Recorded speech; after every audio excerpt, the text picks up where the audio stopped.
بسم اللہ الرحمن الرحیم۔ میرے انتہائی قابل احترام بزرگوں، بھائیوں، السلام علیکم ورحمۃ اللہ وبرکاتہ۔ پیارے اسلامی بھائیوں، احمد بن حسن الکبریٰ سے روایت ہے کہ اللہ تعالیٰ نے حضور صلی اللہ علیہ وسلم کے نور کو جب منتقل کرنا چاہا، سیدنا عبداللہ بن عبد المطلب کے دل میں شادی کی خواہش پیدا کر دی۔ تو ایک دن سیدنا عبداللہ نے اپنی والدہ محترمہ سے کہا، امی جان، میں اب چاہتا ہوں کہ آپ میری شادی کر دیں، لیکن میری بیوی صورت و سیرت، حسب نسب اور جمال و کمال کا مجموعہ ہونی چاہیے۔ تو آپ کی والدہ محترمہ نے فرمایا، بیٹا میری بھی خواہش یہی ہے۔ تو آپ کی والدہ محترمہ کو قریش کی تمام دوشیزوں میں آمنہ بنت وہب نے سب سے زیادہ متاثر کیا۔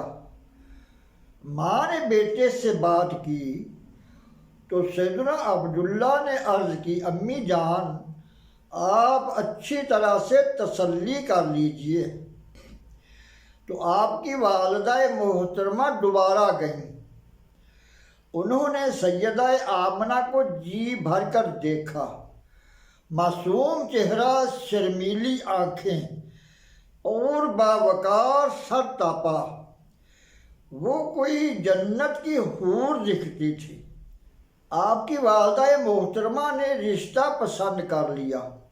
پھر ایک دن سیدنا عبداللہ کا نکاح 1 اوقیہ سونا، 1 اوقیہ چاندی اور 100 اونٹوں کے مہر پر سیدہ آمنہ سے ہو گیا۔ پیارے اسلامی بھائیوں، وہ جمعہ کی رات تھی جب اللہ تعالیٰ نے فرمایا کہ جنت کے دروازے کھول دیے جائیں، کیونکہ آج کی رات نور محمد صلی اللہ علیہ وسلم منتقل ہونے والا ہے۔ پھر وہ نور منتقل ہو گیا۔ اس دن صنم خانے ویران ہو گئے، بت اونڈے منہ گر پڑے، ابلیس اپنے چہرے پر خاک ڈالتا ہوا جبل ابی قیس کی جانب بھاگا۔ وہ اس زور سے چیخا کہ تمام شیاطین اس کے گرد جمع ہو گئے۔ شیاطین نے پوچھا، تمہیں کیا ہوا ہے؟ تو ابلیس نے کہا، وہ نور آمنہ کی شکم تک آ پہنچا ہے جو ہمارے طلسم کو توڑ دے گا۔ نثار تیری چہل پہل پہ ہزاروں عیدیں اے ربیع الاول، سوائے ابلیس کے جہاں میں سبھی تو خوشیاں منا رہے ہیں۔ پیارے اسلامی بھائیوں، مکہ کی دوشیزائیں آمنہ رضی اللہ تعالی عنہا کے مقدر پر رشک کرنے لگیں کہ اس نے عبداللہ کی پیشانی سے وہ چمک لوٹ لی ہے۔ اللہ تعالیٰ نے جب خیر مخلوق کو ظاہر کرنے کا ارادہ فرمایا تو جنت کے باسیوں، سدرہ کے مکینوں اور عرش کے حاملوں سے جبریل علیہ السلام نے کہا، کلمۃ اللہ تمام ہونے والا ہے، حکم الہی نافذ ہونے والا ہے، ان کا ظہور ہونے والا ہے جو بشیر و نذیر ہیں، جو سراج المنیر ہے۔ ان کی امت امر بالمعروف اور نہی عن المنکر ہوگی۔ عرش والوں وہ آنے والے ہیں جو صاحب ایمانت و دیانت اور مجاہد فی سبیل اللہ ہے، وہ خیر مخلوقات ہے، خاتم الانبیاء ہیں، وہ سب جہانوں کی طرف رحمت بنا کر بھیجے جانے والے ہیں، وہ جن کا نام محمد احمد آہا و یاسین ہیں، وہ دنیا میں ظہور فرمانے والے ہیں۔ جبریل علیہ السلام کا اعلان سنتے ہی ملائکہ تسبیح و تکبیر میں مصروف ہو گئے، ابواب جہنم بند ہو گئے، جنت کے دروازے کھل گئے، اشعار جنت بار آور ہو گئے، جنت کی نہریں رواں ہو گئیں، تیور جنت نغمہ سرا ہو گئے، حور و غلامان وجد میں آ گئے، حجابات اٹھ گئے، اور احمد مختار صلی اللہ علیہ وسلم کے صدقے عالم بالا میں تجلیاں پھیل گئیں۔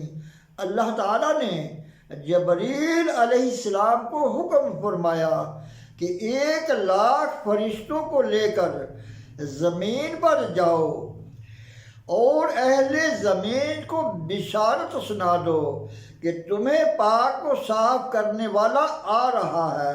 پیارے اسلامی بھائیوں، حضرت آمنہ رضی اللہ تعالی عنہ فرماتی ہیں کہ حمل کو 6 ماہ گزرے تو میں نے ہاتف سے ندا سنی، آمنہ تجھے امن والا مبارک ہو۔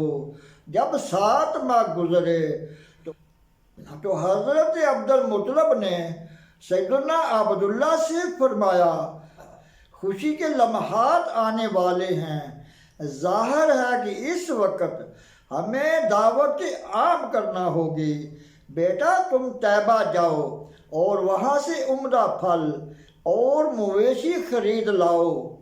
سیدنا عبداللہ رضی اللہ تعالیٰ عنہ فوراً روانہ ہو جاتے ہیں، لیکن قدرت کو کچھ اور ہی منظور تھا۔ سیدنا عبداللہ رضی اللہ تعالیٰ عنہ طیبہ میں وصال فرما گئے۔ آپ کے وصال پر آسمان کے فرشتوں نے کہا، اے اللہ، تیرے محبوب دنیا میں یتیم پیدا ہو گئے تو اللہ تعالیٰ نے فرمایا، فرشتوں، اس کا ناصر و نگہبان اس کے والدین سے بہتر ہے، اس کا محافظ و مربی میں ہوں۔ سیدہ آمنہ رضی اللہ تعالیٰ عنہ نے اپنے سرتاج کے وصال کی خبر سنی تو ان پر سکتہ طاری ہو گیا۔ یہ مرحلہ ان کے لیے بڑا صبر آزما تھا۔ حضرت آمنہ فرماتی ہیں، رجب المرجب حمل کا پہلا مہینہ تھا۔ رات کو خواب میں ایک بزرگ نے فرمایا، آمنہ تجھے مبارک ہو اور مرحبا صد مرحبا یا محمد۔ میں نے کہا، آپ کون ہیں؟ فرمایا، ابو البشر۔ پھر فرمانے لگے، اے آمنہ، تم سید البشر کی امین بن چکی ہو۔ اللہ تعالیٰ سے دعا ہے کہ درس و بیان کو سمجھنے، عمل کرنے اور دوسروں تک پہنچانے کی توفیق عطا فرمائے۔ وما علینا الا البلاغ المبین۔